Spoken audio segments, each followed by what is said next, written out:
News 18 প্রাইমে এবার যে খবরের দিকে নজর রাখবো, 1 নভেম্বর থেকে রাজ্যে এসআইআর এর কাজ শুরু কমিশনের। আর ভোটমুখী রাজ্যগুলিতে এসআইআর এর কাজ শুরু কমিশনের। 10 থেকে 15টি রাজ্যে এসআইআর শুরু করার পরিকল্পনা। সরাসরি চলে যাব, মৈত্রেয়ী ভট্টাচার্য রয়েছে। মৈত্রেয়ী, 1 নভেম্বর থেকে কাজ শুরু হবে, কতদিনের মধ্যে কাজ শেষ হবে, বিস্তারিত তোমার কাছ থেকে জানতে চাইবো। দেখো, এখনো পর্যন্ত জাতীয় নির্বাচন কমিশন সূত্রে আমরা যেটা জানতে পেরেছি যে বাংলায় 1 নভেম্বর থেকে এসআইআর শুরু করতে চলেছে জাতীয় নির্বাচন কমিশন, এবং আগামী সপ্তাহের শুরুতেই সোমবার মঙ্গলবারের মধ্যে এ বিষয়ে নির্দেশিকা এবং নোটিফিকেশন জারি করবে জাতীয় নির্বাচন কমিশন। শুধু পশ্চিমবঙ্গই নয়, আগামী বছর যে 5টি রাজ্যের ভোট আছে, অর্থাৎ তামিলনাড়ু, আসাম, পন্ডিচেরি, কেরালা এবং পশ্চিমবঙ্গ, এই 5টি রাজ্য তো বটেই, তার সঙ্গে আরও কিছু রাজ্য, সব মিলিয়ে 10 থেকে 15টি রাজ্যে এই দ্বিতীয় দফার এসআইআর শুরু হবে। এবারের এসআইআর গতবারের মতোই 3 মাসের একটা ডিউরেশন থাকবে এবং 3 মাসের মধ্যে এসআইআর শেষ করতে হবে। এবং জাতীয় নির্বাচন কমিশনের যারা কর্তারা রয়েছেন তারা মনে করছেন এই মুহূর্তে তাদের হাতে যে সময় রয়েছে তাতে পরবর্তী বছর যখন নির্বাচন হবে তার আগেই তারা এসআইআর শুরু করে দিয়ে তারা একটি কমফোর্টেবল টাইমে তারা থাকতে পারবেন, এবং সেই কারণেই 1 নভেম্বর থেকে তারা এসআইআর শুরু করতে চলেছেন।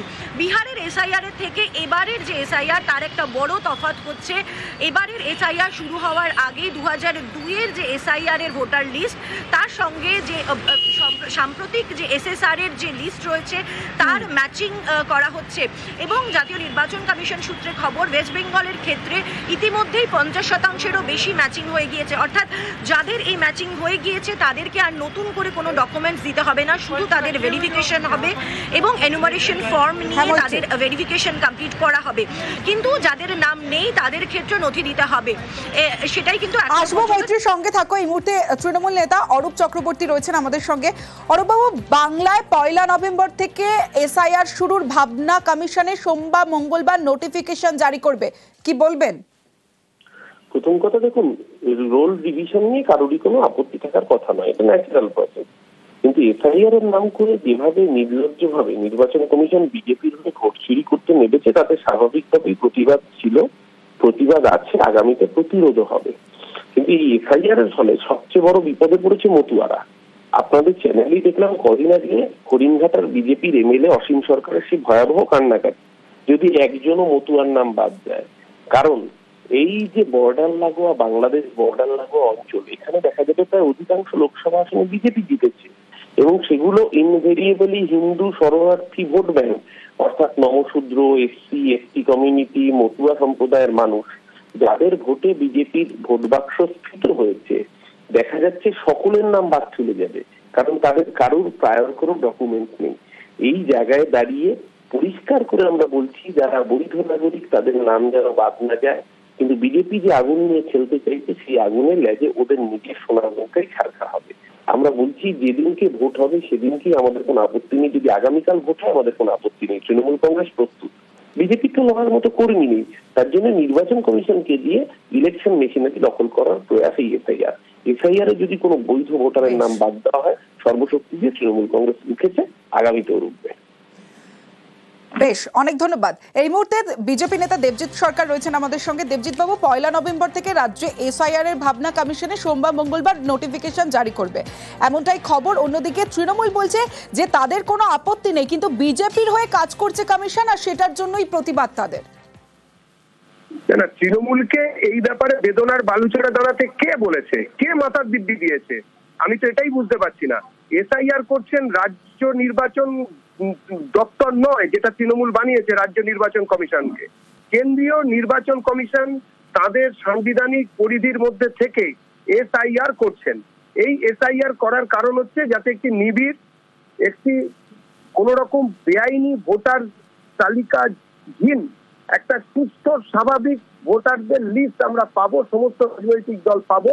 26-এ সেই তারাই এই নতুন সরকারকে আনবে, যেখানে কিনা বাংলাদেশি অনুপ্রবেশকারী মুসলমান ভোটার থাকবে না, রোহিঙ্গা ভোটার থাকবে না, যেখানে কিনা মৃত ভোটাররা এসে ভোট দিয়ে ফেলবেন না ভুল করে, যেখানে কিনা অন্য জায়গায় 4 জায়গায় যেসব ভোটারদের নাম আছে তারা এক জায়গাতেই ভোট দিতে পারবে না, এক জায়গায় ভোট দিয়ে 2 জায়গায় 3 জায়গায় ওই কষ্ট করে কালি তুলে আবার ভোট দেবেন না। এইটাই করছেন ওনারা। এটা তো স্বাগত জানানো উচিত সবাইকে, নেত্রী তো ছুড়ে ফেলে দিয়ে এসেছিলেন, মনে নেই? সেই 2005 বিশাল বড় নেত্রীর বিপ্লব ছুড়ে ফেলে দিয়ে এলেন, টেবিল করতে দিলেন না বলে ডেপুটি স্পিকার। সেই 78,000, তারাই তো এখন বেড়ে 2 কোটি। তো এখন এদের এই বেদনার বালুচরে দাঁড়ানো বন্ধ হোক। কোন মতুয়া কোনো কাউকে নিয়ে এদের ভাবতে হবে না, এরা অনেক ভেবেছে। বাংলার মানুষ এখন এদের ভাবনা থেকে মুক্তি চাইছে। 26-এর নির্বাচন, তৃণমূলের বিসর্জন, সোজা কথা এটাই। অনেক ধন্যবাদ আপনাকে।